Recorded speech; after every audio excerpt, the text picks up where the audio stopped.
Gangster Sharad Mohol खून प्रकरणात पुणे पोलिसांनी आणखी तिघांना अटक केली आहे।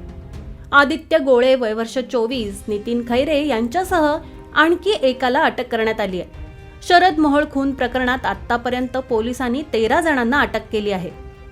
गुन्हे शाखेच्या पोलिसांनी शुक्रवारी रात्री या तिघांना अटक केली आहे।